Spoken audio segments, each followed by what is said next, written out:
Alright, hey there YouTube, Veganomix Spanish here. Today I wanted to kind of go over a few of basic phrases, basic greetings, and just things that you say when you meet someone, just really basic stuff in Spanish. This is again level, just like 101, probably the first week of classes you would learn this kind of stuff, okay? So I'm going to go ahead and write it out with you, pronounce it, and hopefully you guys can, at your place, pause it and repeat it after me. Take notes on this, and yeah, go back and look at it later so you can study it and kind of memorize it. Alright, so today we're talking about basic greetings in Spanish. I will write them out for you and we will pronounce them. I will pause so that you may repeat them or write them down, and we will keep going. So the most basic thing you can probably say in Spanish is hola, which pretty much everyone knows. So here we have hola. Now you'll notice that it's spelled with an H. This is because the H in Spanish is mute. It's silent. You don't pronounce it. So hola. This is probably the first thing you would say to someone before saying something else. So we'll go on. We'll keep going. Hola, which is hello, of course, hello. Hello. The next thing you might say to someone if it's before noon, you would say buenos dias. Buenos dias. There's a tilde on the I.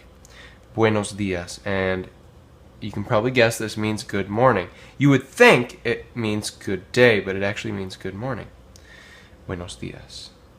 Next we have buenas. Notice how this changed from buenos to buenas. Tardes. Buenas tardes. So this is good afternoon. Okay. You'll notice in English we say good afternoon. We don't say good afternoons. But you'll notice that these are plural. Just the way Spanish is. Next we have... this is anytime after noon, but before pretty much the sun goes down. Buenas noches. Buenas noches. So buenas noches is pretty much when the sun has gone down and you're getting time to go to bed, or you're about to eat dinner, and maybe you see your neighbor. You would say buenas noches, hasta mañana. Hasta mañana means see you tomorrow, or until tomorrow. So buenas noches is kind of like the last time you're going to be seeing someone or talking to them. That would be your kind of departure saying. So you say buenas noches. Next we have some other kind of generic things. In Spanish you will notice that the question mark, they have two question marks. One is upside down at the beginning to let you know that it's going to be an interrogative question, and then at the end, just like in English. So we have the phrase ¿Qué tal? You'll notice there is an accent on the E. ¿Qué tal? Now this has a few different meanings. It can be kind of like, what's up?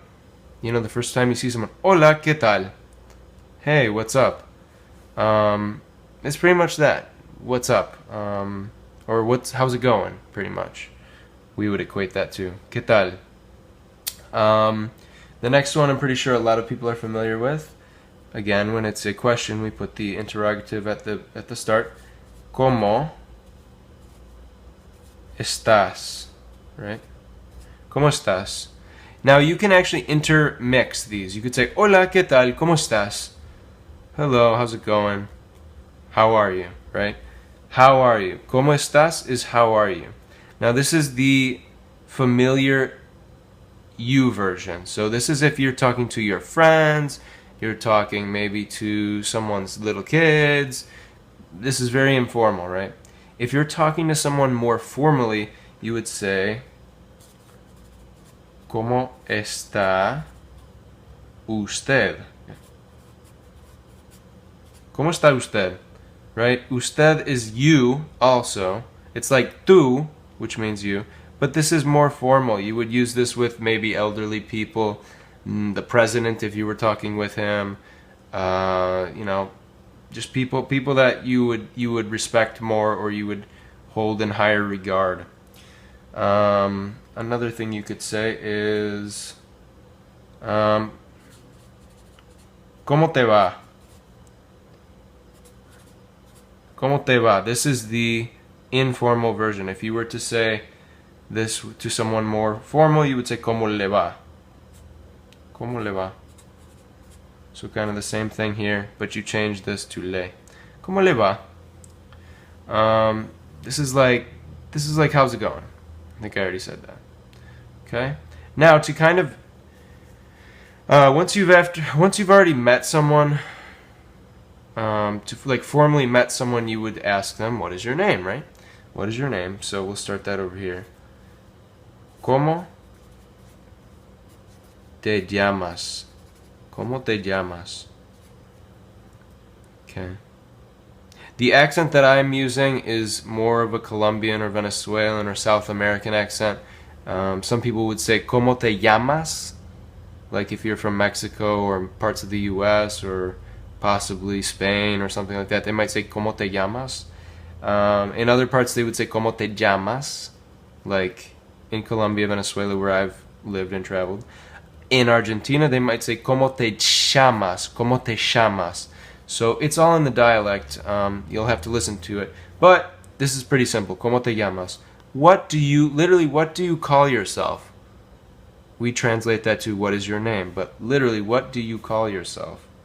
Now, if you wanted to say this to a person a little more respectfully, or you want to use the usted, you would say ¿Cómo se llama usted? Right? How do you call yourself? Again. Now, after you say this, you might want to tell them how you're called. So you might say, ¿Cómo te llamas? The person might say, Me llamo. And my name's David, so I'll just put that. David. My name's David. I call myself David. Okay, so you would say, Me llamo David, which is, I call myself David. We just talked about that. Now, if you wanted to ask someone, where are you from? Because that's usually something, maybe you bump into someone and you're like, I've seen you before. Where are you from?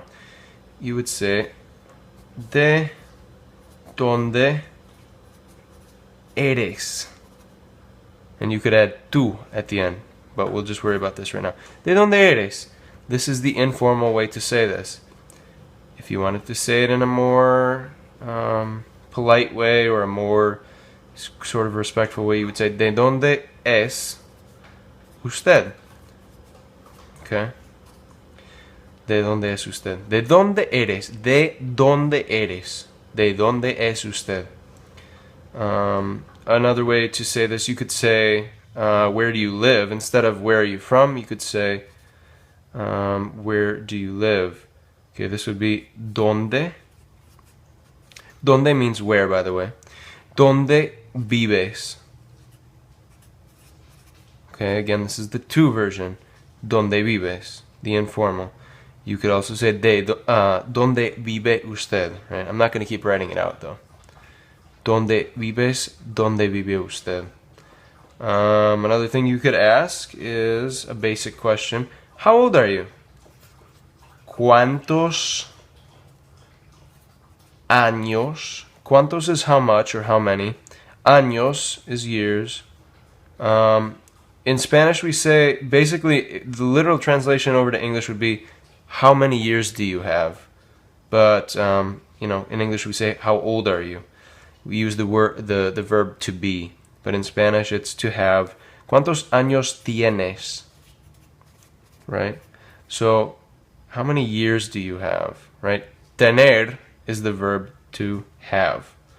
So, if you wanted to say this in the usted version, you would say, ¿Cuántos años tiene usted? I'm not going to write it out for you.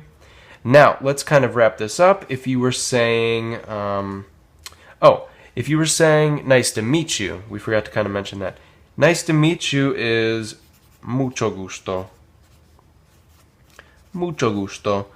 A lot of times girls will say encantada, which is like enchanted. Encantada. You really don't hear guys say that too often, but you might if it's a guy who meets a pretty girl or something. Now let's kind of do, how do you say goodbye? Everyone knows adios, but we'll do that at the end. The first one would be like, see you later. Just sort of a see you later, not a predetermined time. We don't know when we're going to see you again, but we'll see you later. Hasta, again, the H that is silent. Hasta luego. Luego is later. Hasta luego. The next one would be like, see you tomorrow. Like if you're going to see someone at the end of the day and you won't see them again till tomorrow, you would say hasta. And by the way, hasta means until. So this literally means until later. Until tomorrow, which tomorrow is mañana. Now this is an ñ that we went over in my last video. Mañana. Hasta mañana. Right? Another one is simply you could say, we'll see each other later, or we'll see each other, you know? So this is nos vemos. So this is kind of like see you later, just see ya. We will see each other, basically. Another one that's kind of becoming more popular is ciao, which I'm pretty sure that's how you say hello in Italian, but it's in Spanish it's become ciao, kind of in English too. I mean, people say ciao, ciao, ciao. And then obviously the last one, adios. Okay, tilde. This one is more like sort of a goodbye, like probably won't be seeing you in the very near future. Adios. It's kind of, this one to me has a little more closure. Adios does. But, you know, some people, I have known people that at the end of the day, they're going to see you again tomorrow, they will say adios. So, it really just depends kind of where you grew up or what culture you're from. But these are just some of the greetings, guys. Please repeat them and study this. This is a very good kind of starter greeting packet, if you would. Or this would be, again, the Spanish 101 first week. Thank you.